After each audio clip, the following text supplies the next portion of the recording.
Hi, good afternoon, everyone, and welcome to Tortoise. Thank you all very much for being here for this ThinkIn on childcare in crisis. What's the cost? My name is Jess Winch. I'm the news editor at Tortoise, and I'm delighted to be joined on stage today by Neil Leach, who is the Chief Executive of the Early Years Alliance, which is the largest membership organisation for the early years sector in England, by Ari Last, who is the co-founder of Bubble, which is an amazing app that connects parents with babysitters and with childminders for childcare. My colleague Phoebe is there, and she will be monitoring everyone who is also taking part in this conversation online, and we'll be bringing them in, so she will be catching my eye. If you haven't, I think most people here are tortoises, but if you haven't been to a ThinkIn today, this isn't about us talking at the audience. This is very much about everyone getting involved and pitching in. So as Mark said, if you're in the room, if you have a point, if you have a question, please raise your hand. We'll get the mic to you and just introduce yourself first. If you are online, as said, Phoebe will be watching for your virtual hands going up, and we will try and get you involved over the course of the hour. We scheduled this ThinkIn about a month or so ago. Was that after some heated discussions in the newsroom around childcare, how it is that a sector where parents at the extreme end are delaying having children and reportedly cutting back on their grocery shopping to be able to afford childcare. And the UK has some of the most expensive childcare in the world. And yet you also have a sector where nurseries and childminders are closing in their thousands because of financial pressures, because of difficulties recruiting. You have early years practitioners who are leaving because they are underpaid, they feel undervalued. This whole sector is in crisis. And on a broader sort of economic point, I think you have around 1.7 million women who want to work but who can't because of childcare pressures. So how do you try and unlock that potential? And then rather helpfully for us, Jeremy Hunt stood up and made childcare a rather big part of his budget. So that's made things a lot more exciting and has given us an awful lot to talk about over the next 60 minutes. So I will try and get as many people feeding in as I can. If for any reason I can't, then please keep following up with Phoebe, and we will pick this up as a newsroom going forward. So kicking things off then, I think, starting with the obvious news hook, which is the budget. Neil, starting with you and then turning to Ari. When you heard the proposals from Jeremy Hunt, what was your reaction? I think an element of shock, to be fair, because we'd had no idea on some of these elements, particularly the extension for 9-month-old, 1-year-old, 2-year-old children. And you would think that something as substantial as that you would engage with the sector and you would have considered whether they were able to meet the demand, potentially. No conversation whatsoever, and that against a backdrop of constantly hearing, and this will be slightly political, I'm afraid, but ministers say, we're really keen to engage, we're really keen to listen, etc., etc. I never saw any of that, which was interesting. So shock was the first element of it. It wasn't overly surprising that they were going to make offers because, dare I say, other political parties were doing exactly the same thing. Mm-hmm. So it felt like a bit of a knee-jerk reaction, although they will tell you they've been considering this for years.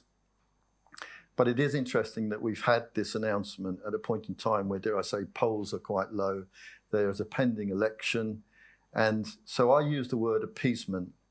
And the reason I think it is pretty grim for us is because the funding predominantly is going to the new offers. The crisis that we have is based on the existing system, and there was very little money or support for 3- and 4-year-olds. And just to be clear on this was previously the offer was if you were a working parent or a household of working parents, you could claim 30 hours funded childcare a week during term time for 3- and 4-year-olds. And the difference now is that that's now being expanded to all children over 9 months old. Correct, but it is still in the media, I have to say. Many are confused because they think it's what we term as a universal offer, that everybody will be entitled to this. There's qualifying criteria, and that is effectively you get back into the working environment or you do not get support for your 1-year-old and the 2-year-old. So it's important to just clarify that is the point. But that is a fair assessment. That's what the offer was before. But then, just pulling up on that from what you were saying as well earlier, the problem before was that those funded hours were not funded. Is that right? Sort of only about 2/3 or so of the actual cost of giving that hour's worth of childcare Correct. was actually funded by the government. Absolutely. Back in December of 2018, when we were tired of hearing government say, we adequately fund these so-called free entitlement offers, we said to them, well, if you think that you pay enough money into the system, show us your figures, give us your computations. And they said, unsurprisingly, go away. So we filed a Freedom of Information request. 2.5 years later, they were forced to release some of the information by the Information Commissioner's Office. And I think you probably know what's coming, because why would somebody delay giving you that information? So we got this heavily redacted document, and I mean, it really was heavily redacted. But even then, in this document, it said, their words, not mine, to adequately fund the entitlements would require an additional £2 billion. That is not affordable. When you consider they were investing about £3.6 billion at that point in time, you'll see £2 billion was a pretty big shortfall. They then went on to say that they expected prices for early years care and education for those parents who do not qualify for these entitlements to rise by up to 30%. So they knew that parents who weren't getting these so-called free offers would cross-subsidise it. They then went on to say, my goodness, I wouldn't have done this, I'm sure, if I'd been in the department. But regardless, they then went on to say it would require a figure, and they expressly gave a rate of £7.49 per hour for a 3- and 4-year-old to be paid to providers by 2021. They paid in that year £4.89 on average. So you can see there is a massive shortfall. And the way in which providers basically make up that shortfall is they charge parents who do not qualify for these so-called entitlements. So the reason, coming back to your budget point as well, that I was greatly concerned is if you remove the ability to cross-subsidise, you're going to struggle. So the shortfall in terms of the 3-, 4- and 2-year-olds as it currently stands, according to the government's own figures in funding, is £1.85 billion. They offered 204 million. We've seen record closures, as you alluded to, 5,500 nearly closures in the last 12 months, over 20,000 in the last 7 years. So this is a sector that's going like this. With an expansion program, it's like that. Yeah. So the big question going is where do these places come from? I think the announcement would be very welcomed by parents, but you're saying from the sector's point of view, from nurseries' point of view, you just look at this offer and go, how? How does that happen? You summed it up, because the reality is there is no data. If you don't engage with the sector, you don't really understand what's going on. Do they really know how many settings at this particular point in time don't even offer 1- and 2-year-old provision? How many settings are restricted from a very practical perspective of offering 1- and 2-year-olds? I took the Shadow Secretary of State for Education to a setting just a few weeks ago that only takes 3- and 4-year-olds, is only open term time, does not have the capacity to take on any more children. But the Princess of Wales came to one of our settings in Luton just a few weeks ago. That setting is restricted on the number of children it can take. This is, for me, a superficial appeasement without too much substance and material to back it up. And potentially it's so deferred that, dare I say, this government may not have to actually deliver it. It may be another government. This gentleman here. Yeah. Hello, Giles. Sorry, I'm so angry that I have to right now. Was any justification offered for redacting this reply to the FOI request? I mean, this is not national security, is it? I think you probably know the answer to that, John, and the answer is no. Giles. Sorry, beg your pardon. And the answer is no. I'd love that was pretty damning information, isn't it? Anybody that effectively says we're grossly underfunding you and this is what we expect you to do. I'd love to have known what was behind the blacked out areas of that document. I mean, it just demonstrates to me that there is no substance, there is no order. You just wouldn't do this in any other walk of life. You wouldn't play games. But aren't they required to offer some reason, even if it's only generic, for redactions? They are, and they offered some rationale, I suppose, at the end of the day. One is they felt it would damage future policy development. I would have thought honesty and being upfront would have been helpful. And that was the main reason that was given to us as to, first of all, why it took 2.5 years to get to that point. And I would suggest that's why they redacted the document. You might have some other thoughts as to whether there were comments in there that perhaps would be even more damning. And I can only assume that to be the case. All right, turning to you, what did your users, the parents and the early years sort of practitioners that you helped connect, what was their response to the proposals made? Similar to what Neil was saying, but I would say there was a mixed element to it. There was some potentially slightly short-lived, but at least it was their excitement or elation that actually, this was being talked about in the manner that it was. I think that is not an achievement in itself, but it's something to celebrate in itself. We've been building Bubble for 6 or 7 years and getting childcare any kind of attention, and that's the reason I started the business, because I was looking around and I had young children, and it just made me angry that it was just so under-resourced and so underserved in a world where certainly technology had transformed everything to make it easy.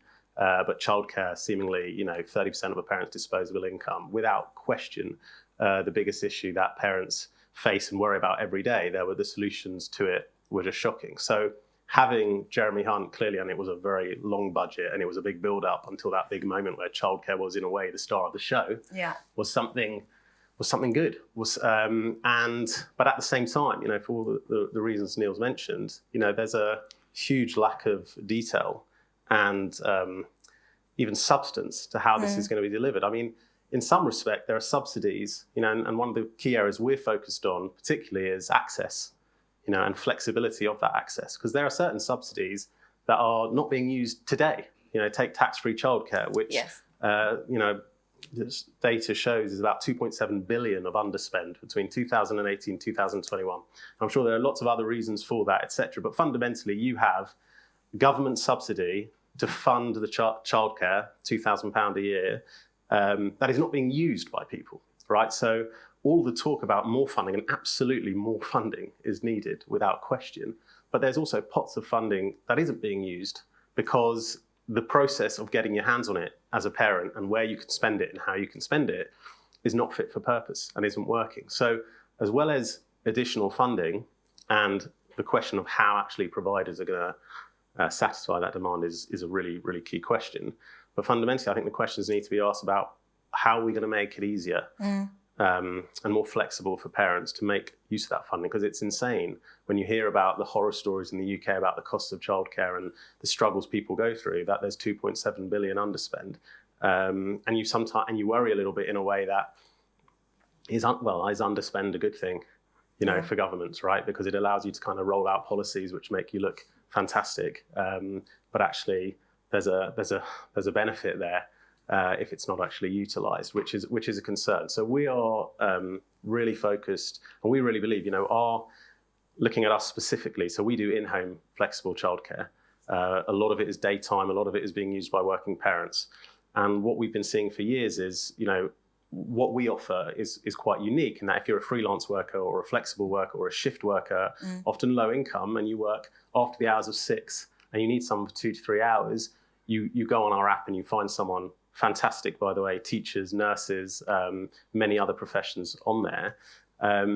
But it's crazy, these people are coming to us and saying, people on universal credit, or people, as I say, those adults I just mentioned, and saying, right, I've found childcare so I can go and work.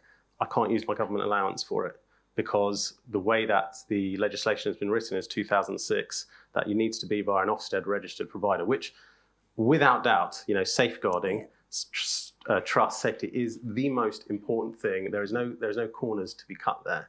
However, that legislation was written before the iPhone was invented.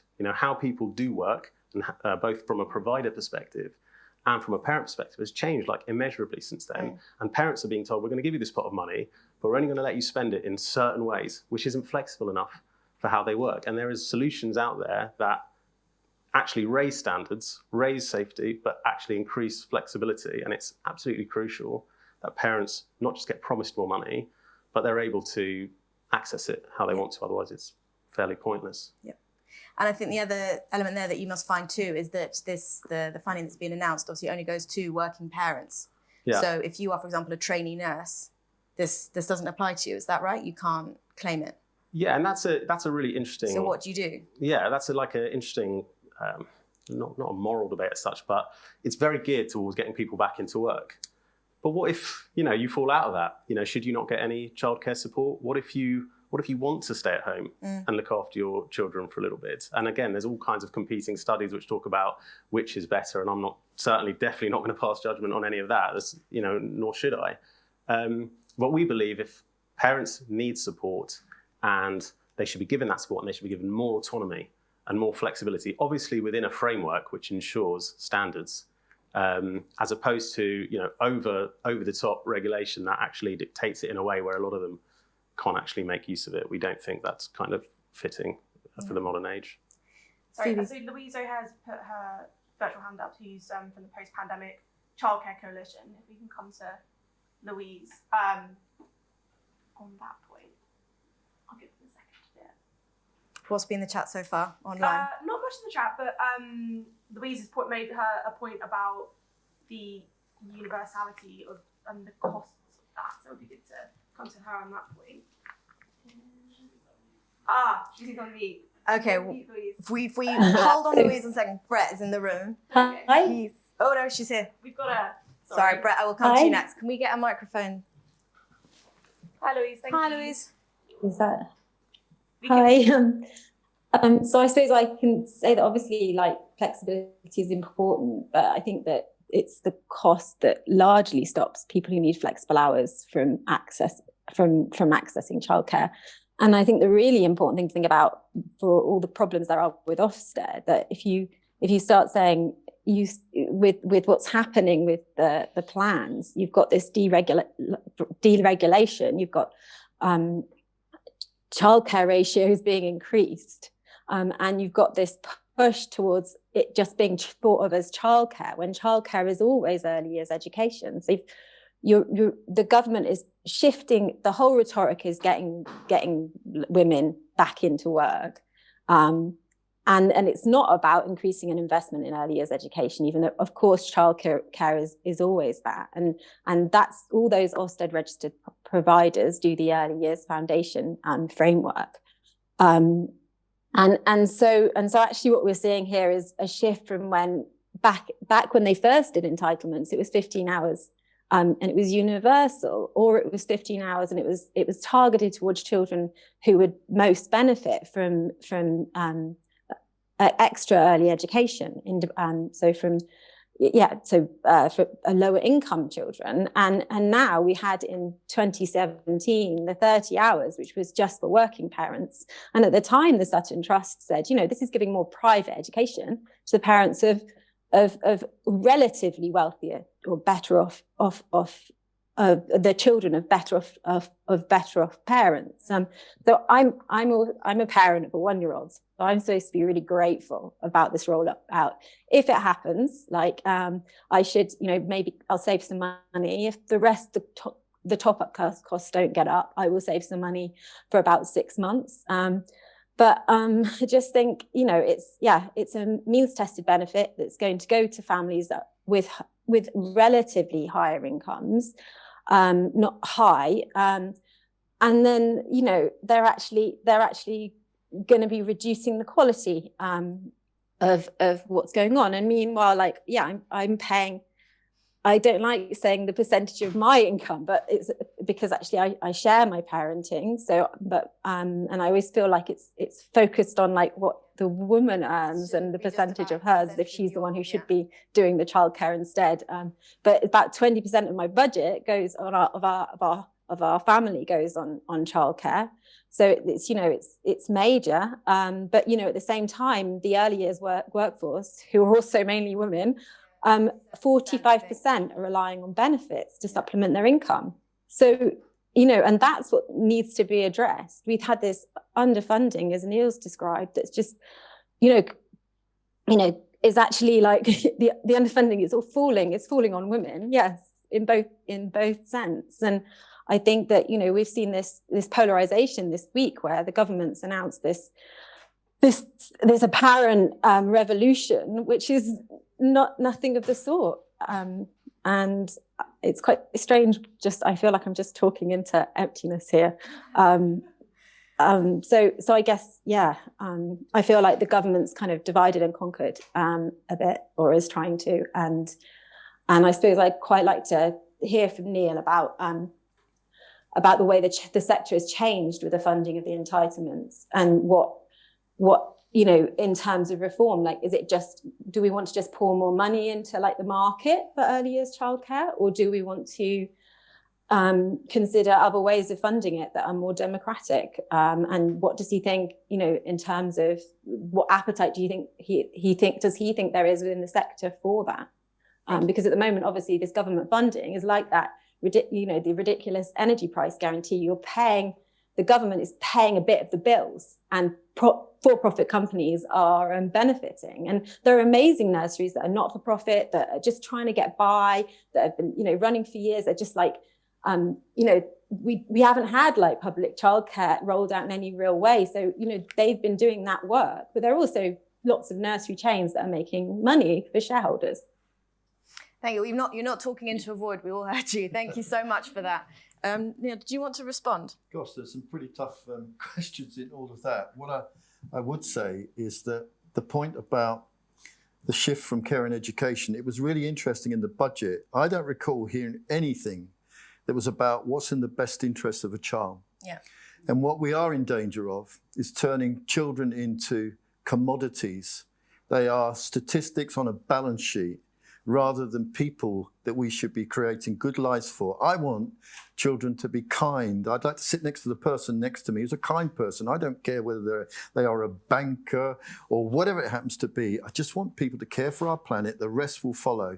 And the whole point is that this budget was about productivity, women's productivity, not about what's in the best interest of a child. And we get sort of a one-liner creep in there that says, oh, we're going to change the adult to child ratios for 2-year-olds, as if it just didn't matter.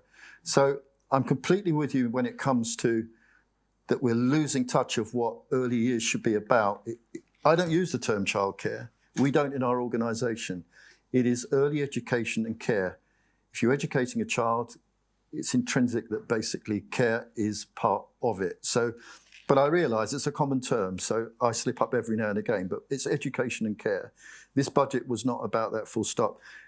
Do I think that every child deserves the right to a fair start in life and a good education? Absolutely. And when you have that, you have to be very careful about the balance of, for example, private equity, private investment, and hanging on to what's in the best interest of a child. It should be part of community. It should be part of our social fabric.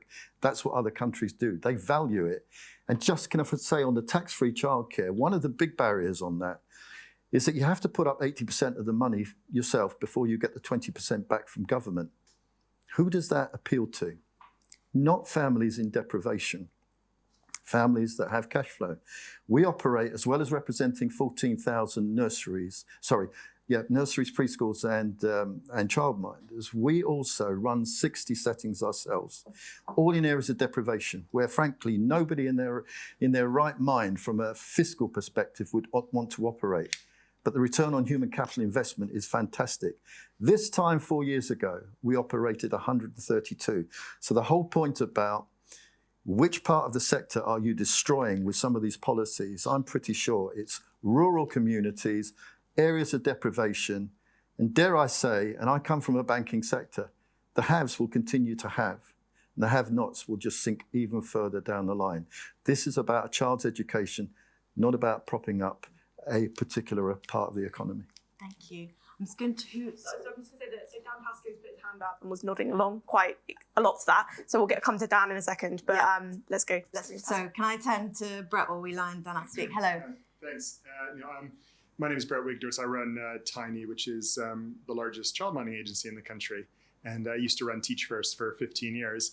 And the first thing I'd say is I totally agree with Neil that, the whole point has to be about helping children and about, and what got me interested in early years care, in addition to being a parent of 3 children who sometimes struggled to find good care for my children, is that there's so much evidence that's come out over the last 20 years around the importance of good early years education and around the importance for children's brain development for all sorts of reasons. And you could really draw a straight line that children who get better early years education do better in school, and that works, has a massive effect. And I would say if you want to do one thing to really improve the gap, which very sadly has started growing in the last few years between wealthier children and lower income children in attainment, you would fix early years. That's definitely the area that can make the biggest impact, I think, in getting that gap smaller rather than larger. I think a big part of this problem is around supply, which I think Neil and everyone would agree. And I think what this budget did is it grew demand. So it means there's going to be more demand for childcare, but it did really nothing to grow supply. And that Economics 101 says that's a problem. My point of view is there's a huge role for nurseries. There's a huge role for nannies and babysitters and others. I also think there's a huge role for childminders. Over the last 15 years or so, childminding numbers have just dropped incredibly. I think it's dropped 20% in the last 2 or 3 years. I think it's dropped about 50% in the last 8 or 9 years. And there's no reason why this drop should have happened. Childminding is actually a great job. You can earn a really good, professional salary. You could do it from home. It's flexible. There's all sorts of great things around it to become an early years educator from your home as a childminder. But it's just never gotten the prioritization in government. No one's really looked at how to make this market work correctly. And certainly that's something we're pushing for, is how one of the ways to solve the supply crisis is get childminding working a lot better and really focus on that and increasing numbers. And how do you do that? How do you get the supply market working better in terms of childminding? Well, we've looked around the world and we've only seen 2 ways countries do it. One is you get a lot of money into local authorities and central government to focus on it. The second is you build a proper market that's really well regulated to do it. My belief is a proper market, really well regulated, does a better job around it than going through local authorities. I think the problem is no minister has made a decision how they want this to run over the last 10 years. Everyone's kicked the can down, and I think they need to make a decision. How do they want, the childminding sector to operate? How do they want it regulated? Who do they want to be responsible for growing numbers, for increasing a supply of childminding? Currently, no one really has that responsibility in the system. Thank you. Should we turn? Is Dan Yes, wanting to come on now from online? We can turn to Dan. Hello. Yep. Hi there. Can you hear me okay? We can, yes. Hello. Yep. Hi there. I'm Dan Paskins from Save the Children, and certainly nodding very much when others were talking about the sort of importance of focusing on children's outcomes, in all of this. I think the underlying issue, of course, is over the last 15 years, the investment in the system has been intended to do some very different things. And it's therefore been a sort of confusing mismatch of different objectives, starting with, kind of early education, moving on more recently to sort of parental employment. And one thing, that a report that we commissioned by the IPPR and Sam Friedman recently made the case for needing to think about a really sort of comprehensive universal childcare guarantee, looking sort of from the age of 9 months, the end of shared parental leave, right through to the end of primary school. And I think incremental bits of investment into the current system clearly aren't going to achieve things. That said, I guess I'm probably a bit more positive about kind of the recent budget announcement than sort of some of the other speakers. Not on its own merits, because I agree with all the concerns raised, but I think it can be a sort of first step towards some of the changes that are needed in the longer term. So one of the reforms announced was the way that paying childcare costs up front for families in receipt of universal credit. And this is a campaign which 5 years ago, there was a group of mums who themselves received universal credit, had young children, sort of started making the case for, with the support of Save the Children, told it was impossible to do, that it wasn't a priority. Some MPs said, we totally agree, but you need to persuade the Treasury. The times it seemed impossible to get that change. And then it was announced that, there is hope there. And I think really, this agenda has been driven by sort of parents, not putting up, with the system and, really sort of coming together in all kinds of ways, sort of fantastic work that's been done. And it just shows, that, where reforms are possible. I think also, while I agree that the sort of primary focus of early education shouldn't be on parental employment. I think it is a big step forward that the role that childcare has in supporting economic growth is recognised. It does unlock a whole different discussion about investment and prioritisation. The fact the Office for Budget Responsibility says this is the biggest job creating measure in the whole budget puts the whole debate about future investment in a whole different light compared to obviously the many other sort of public services which need investment. I think there's a principle there, but that's been conceded and which can be built on in future.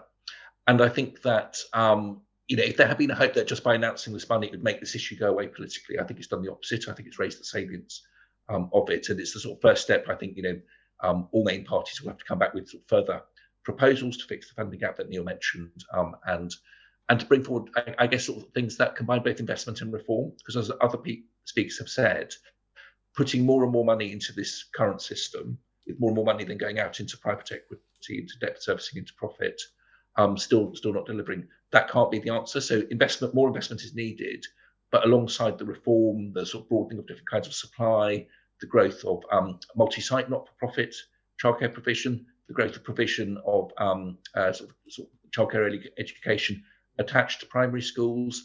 There's a lot of opportunities here, and I guess the thing that gives me most hope is that while there's a lot that needs to do, it needs extra money at the time. Public finances are tight. It does need reform. As public policy problems go, this isn't a particularly complex one. This is one where we've got a pretty good sense of what the future should look like. There is now a cross-party consensus that this is an important thing to solve. There is a real, sort of short-term sort of crisis and that sort of thing, but it is possible to see a sort of future in which, some of the existing challenges are met, where there's greater quality and sort of focus on children's outcomes, sort of focus on sort of flexibility, greater flexibility, and also availability and affordability. So I guess just offering, hopefully, quite a hopeful perspective on sort of recent developments, not because they've solved it in and of themselves, but because I think they are first steps, hopefully, to a better future. Thank you. That's really, really helpful. One person who I think is online is Jolie Brearley, and I've said that she wants to chat. I will. Okay. Well, first we will go to Anna. Yes. Hello. Hi. I would just like to say that I was in childcare. I'm a qualified nursery school teacher myself. I was in childcare for 20 plus years, and I gave it up because the constraints placed on teachers were becoming more and more, and it was making it impossible for me to do my job properly, i.e. I couldn't give a cuddle to an upset child or a child who is anxious. I felt as though I was being continually monitored, and also the money that is given to the schools doesn't get down to the teachers, because the schools have to spend money on give money to the health and safety executive, and spend money on training teachers and safeguarding. It was just becoming really impossible. Thank you. Should we bring Jolien? Yeah, Jolie, I know I've spoken, I've heard speak before about how talking to ministers about childcare in previous years was like talking Klingon, I think you said. And I wondered if you wanted to talk about that kind of process of how childcare has become, as Dan said, at least part of the debate. And if you would as well to talk a bit to the cost to parents, to mothers in particular at the moment of the dysfunction within the market.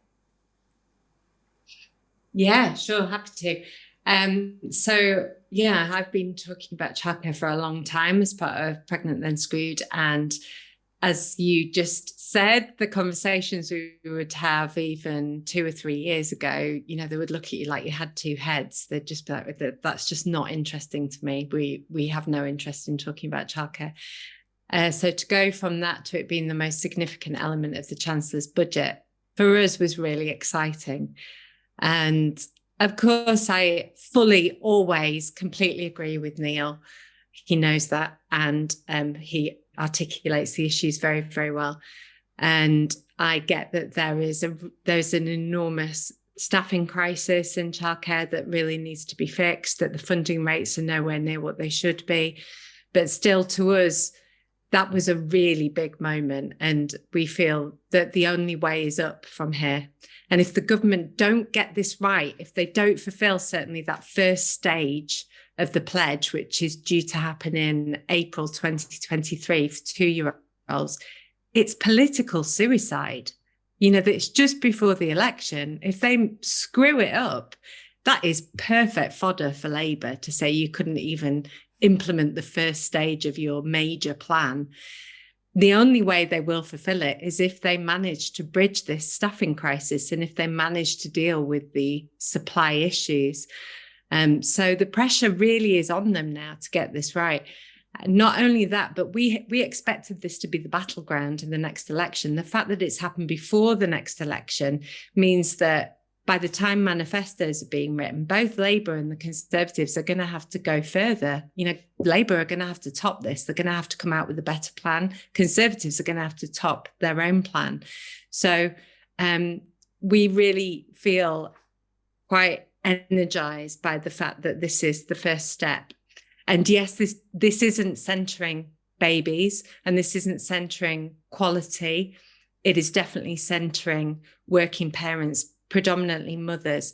But I think it's really important to say that the number of mothers that have left the workforce because of an expensive, ridiculously unaffordable childcare system is astronomical. You know, we know there are at least 870,000 mothers who don't work because of childcare costs. We know there are 1.7 million women who work fewer hours than they want to.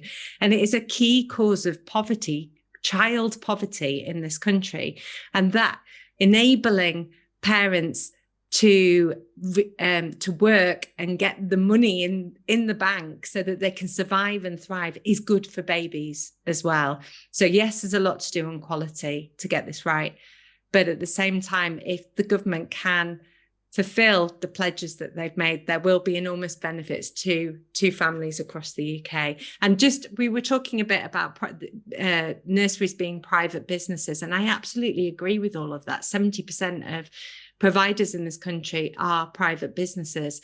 The biggest nursery chain in the UK is Busy Bees. It's worth millions of pounds. It's a Canadian company. All of the money goes straight out of the UK. And I feel very uncomfortable with the idea that some providers are making a lot of money out of children's early years education. Not many are, most are running at a loss right now. But as we start to invest more public money in this sector, I think we really need to look at the whole picture holistically and see it as a public service, as a public good. So I very much agree with Louise O'Hare, I think it was, who spoke earlier. I wasn't going to say anything. I was just going to sit here quietly, but I obviously can't help myself. So thanks for letting me wax on. Thank you very much for taking part. Jolie hasn't changed, I have to say. That's the natural Jolie. Well, picking up on that, I think I'd like to sort of just think ahead now. I think we've all given some good reflections on what the budget said, some of the positives that you can take out of it, some of the very obvious shortfalls that you can see coming down the line. But where, if you are looking at a point now where coming up to an election, both parties are going to have to top this, where should we go from here? What should be on the agenda now to try and, as you say, fix some of the issues you can already see screaming at us, and also just look more holistically at the whole sector?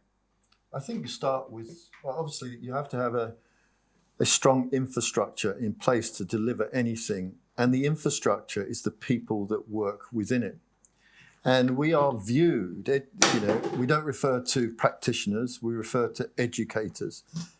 Because if you don't fix the recruitment and retention crisis, then nothing will happen. You know, when you look at the percentage of people, every year I'm singled out almost by the Low Pay Commission to go and appear in front of them and explain why it is that our educators are some of the worst paid people in this country. We don't value people in early years. We think they are effectively, this is going to sound slightly detrimental, but glorified babysitters. So we don't talk about education, we talk about care and making sure that they don't run out into the streets. And if you want to do that, you could sellotape children to chairs. They are educators.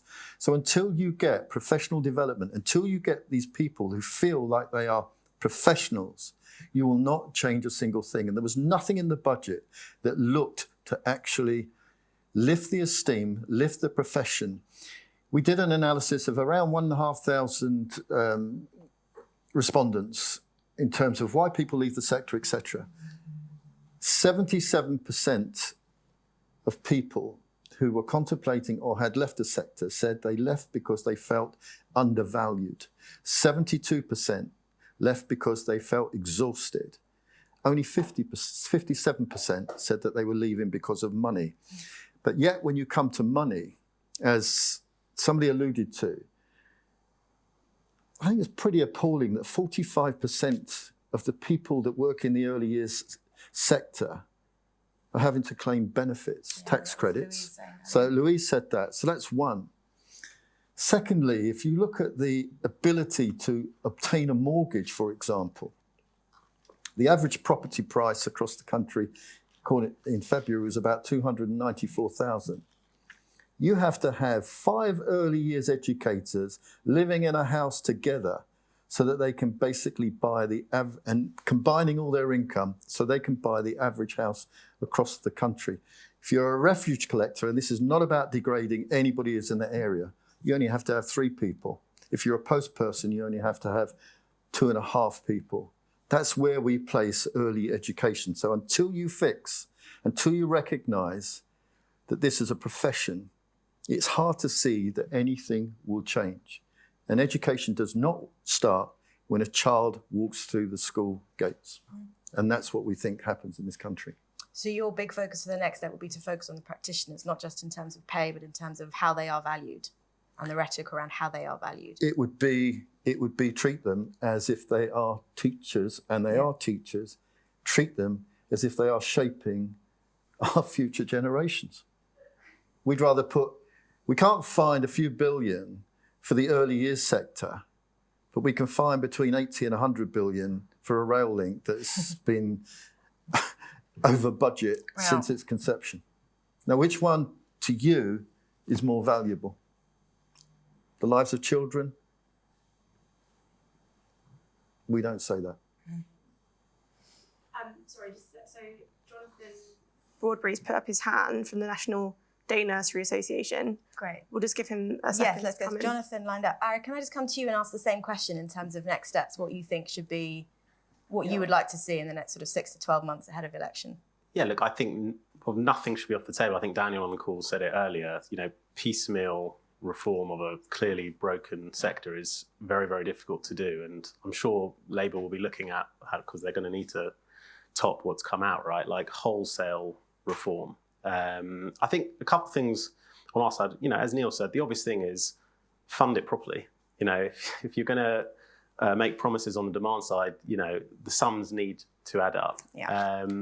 And the two are completely hand in hand. So there's no such thing as happy parents and content children and unhappy providers and practitioners. It just doesn't work. You need both. I don't necessarily think that all childcare is early years. I think it's okay to have a separation between the two. There is other forms of childcare that doesn't necessarily need to be early years education, and parents absolutely need that. And sometimes I think those two issues are conflated, which causes a problem. There's lots of situations that working parents need. And, as Jolie was saying, the impact, not just on the economy, but the impact on those families and those kids is profound when parents can go out and work and are happier, etc. So I think it's really important that there is a delineation between those two things. But what certainly can't happen is we look to benefit, productivity at the expense of early years, right? So that's really important. But yeah, fundamentally, we need to increase supply. But it's interesting, right? And I don't know the answer to this, but there is some deep-seated psychological issue, probably not just in this country, where childcare is just people don't give a damn. They just don't. It happens when you talk to ministers. It happens privately when you talk to investors. People just don't think it's an issue. It's strange, and the consequence of that is it's massively undervalued. The people working in the sector are massively undervalued. It's strange because they do the most important job in the world. The things that parents, and you see it even sometimes with parents, I must say as well, right? Like the way sometimes we treat our carers, or we treat our teachers, or we treat our childminders or our nannies, etc. It's strange because on one hand, the expectation level is sky high. It needs, it's very binary. It's either like 5-star and the best, or it's not good enough. And trust me, you're going to hear about it. But we don't value them. It's really odd, right? And that then feeds down into what should we pay them, etc. So the issue, and I don't know the answer, is I'm very skeptical of like, right, we're going to do a government marketing campaign to try and attract people to the sector. So I don't know what the answer there is, but I think the root of the issue, or a lot of these issues, because it doesn't make any business, logical or financial sense. Why childcare? Why we're in the situation we're in? Especially the funding that's going into other areas. Especially the amount of workers, the amount of money in the economy that's being there. There is no rhyme or reason for why we're in this situation, other than not enough people care about it fundamentally in power.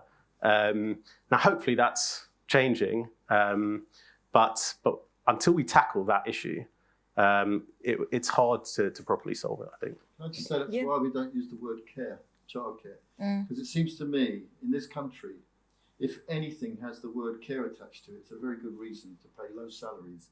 So whether it be early years, whether it be elderly care, whatever it happens to be, attach the word care and it's a good excuse. A, it's predominantly a female workforce, and B, it's a good reason to pay low salaries. If it was education, and that had always been, if you like, inherent in the conversation, we'd be in a different place. Should we come to Jonathan? Yes. Give him a second to come up. Hello, Jonathan. Thank you for joining. Thank you. Hi, yes. So much like Jolie, I'm incapable of staying silent on these kinds of issues. So we represent the national network of nurseries across the whole of the UK. So we're obviously talking to providers an awful lot about what needs to change, and I think a lot has been said about the overall funding, which is absolutely right, because you can't properly value people working in this sector until that underfunding is addressed. And going back to the kind of the theme of this discussion of what's the cost, because the focus for the budget was very much about what's the cost of not getting parents back to work? And we know as a policy, it's one that can pay for itself. If you properly invest in early education and care, then, parental earnings help to pay for that policy. And that's been shown around the world, and most notably in Canada, I think. But what's the other side of it? And picking up on what Neil said about being really child focused, because if you provide that really high quality care and that opportunity for learning, so it's not.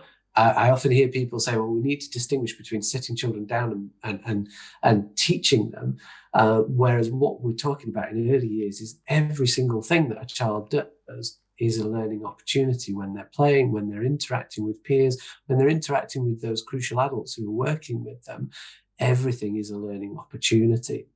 So we are prepared as a society to be paying £16 billion a year to fix things later in life that we've got wrong in those crucial early years, that 0 to 5 stage of development.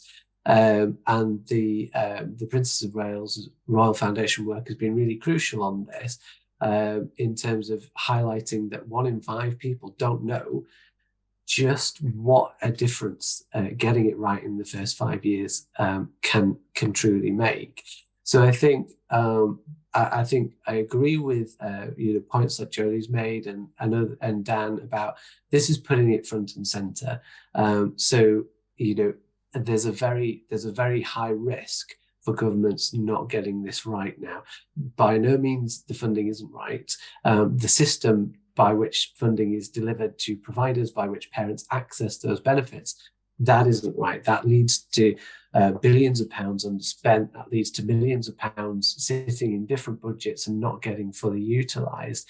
And it can mean that children miss out in the year that they're in a nursery, and the local authority might come to the end of the year and say, "Oh, actually, we haven't spent as much money as we thought we were going to spend, so we need to put that into another budget, or we need to retrospectively correct underfunding." That child has moved on from a nursery or from a childminder, so they're never going to have that opportunity again to be in that learning environment. So we need to fix it so that the support that is there is maximised and follows the child that it's supposed to support. And if we have an overcomplicated system that has been built year on year in a piecemeal kind of way, we're not working smartly. So there's things that can be addressed in terms of the structure, but absolutely, if you don't recognise the people working in the sector, you don't recognise the professionals and the expertise that they have, you don't properly reward them, and you don't inspire the next generation. So one thing that we would really love to see is child development being taught within the GCSE curriculum, not as a separate course, but this is a crucial stage, and not enough people know about the vital importance of this stage of development. If you can get children themselves, when they're getting inspired about being an engineer or working in the police or whatever their aspirations are, that is the time to inspire people to think, I'm not going to go into early years because it's the only thing that my careers advisor can think to recommend to me. I want to work with children because the best practitioners, the best teachers, the best professionals in the sector are those inspirational features. And if anyone has a chance to have a look at NDNA's First 5 Years Counts campaign, we've got a video about that, because there are some really really well qualified people working in our nurseries, and as Neil says, we need to be investing in them so that they are doing the work that their expertise allows them to do. What we don't want to see is a workforce crisis, a shortage of professionals, so that those people who should be the leaders, should be those early years leaders, having to come and work within ratios in on the floor of a setting. They can provide some inspirational leadership. They should be working with children, but they should also be helping to bring through the next generation of leaders. But at the moment, we've got such a great number of vacancies that people are hard pressed to even be able to run day to day, and that's what we need to get away from. And in terms of what comes next for the next election, I am hopeful because of the priority that's been put on early years education and care. I also worry about people saying, well, they've got to top it. And what we risk is getting into an arms race of what sounds good, what sounds inspiring, what looks good on a billboard, not thinking about what is best for children, what is best for families, and what is deliverable. Because if we go down the route of the same mistakes that were made in the 30 hours, that was a big peace announcement. That was an arms race between the Conservatives and Labour. And what we ended up with is a system that's led to more settings closing, whether they're nurseries, whether they're childminders, and parents picking up the costs, whether that's unavailable places or having to pay those extra charges. Thank you. I really like what you were bringing in there, which is essentially that rather than an arms race and everyone trying to pledge more money to a system that's already not funded based on previous pledges, what should be happening is much more about what does good childcare look like? Like what, rather than these piecemeal pledges, what is the overall view of what do parents need, what do children need, what is the sort of the infrastructure, I suppose, that can enable that to happen, not from, as you say, when they walk from the doors at 5, but actually from birth to 5, what does that whole system look like? I think it needs an independent review. Your point about piecemeal, in the last 10 years, we've had 22 early years ministers and secretaries of state who've been impacting the early years, and everyone has come in, bolted on their little bit, and then they're wondering why we have this hybrid, hideous system. In any other walk of business, that would scream alarm bells about continuity and consistency, and we don't have it.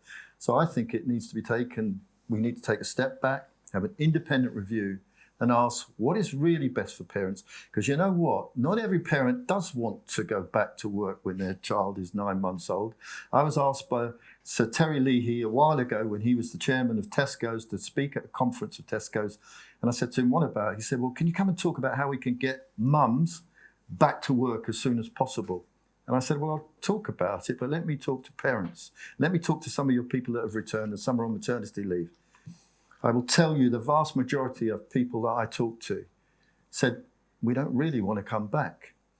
They talked about how they'd go home in the evening and they would give their children more sweets, they'd buy them more toys because they felt guilty that they didn't have much time with them. In other countries where they look at this in a wholesale basis, they support families, they support mothers, fathers. It isn't just about economics. I come from a banking background, so I think I understand the importance of fiscal policy. I used to chair the Finance Industry Standards Association, but I think it's an awful stage where all we think, I come back to this point, children are a mechanism. Well, we've had them. Now they're in the way, so let's get the parents back to work. I just look at it from a holistic position. I agree with that, but I think there's also the point to be made that, as I think has been mentioned, there are a lot of women who want to work and can't. And this is about choice. So it's about choice, exactly. Yeah, it is about absolutely. building a system that women have, that But it parents allows them have to the choice phase to back in perhaps and to take alternative options. You know, as I say, it's part of society. I don't think this is anything that other countries, many other countries, particularly Scandinavian countries, they found a way of doing it. What do you think good childcare looks like? I think this will probably be the last word, right? This is, sorry, we've gone over the hour. Yeah, no, I think good childcare to one parent will be different than another. And that's the key point. You know, I think parents deserve the choice and the flexibility and the freedom, again, within certain standards, right? To determine what good childcare looks for them. And I think part of the issue with the current system is it's kind of shoehorning people down a particular route, which not only do they not want, but it actually doesn't practically work for them. So yeah, it's different to different parents and we need to recognise that. Fantastic. Thank you. I think we will end it there. Thank you all very much for coming. Thank you for taking part. Thank you to Neil and to Ari for coming up on stage. Pleasure. And hope to do more on this. I'm sure there will be more to do on this. I'm sure. Thank you. Thank you. Thanks for watching that clip. If you enjoyed that, then we think you'll love these. Don't forget to subscribe, and if you want to join us live in the newsroom, head to tortoisemedia.com/book.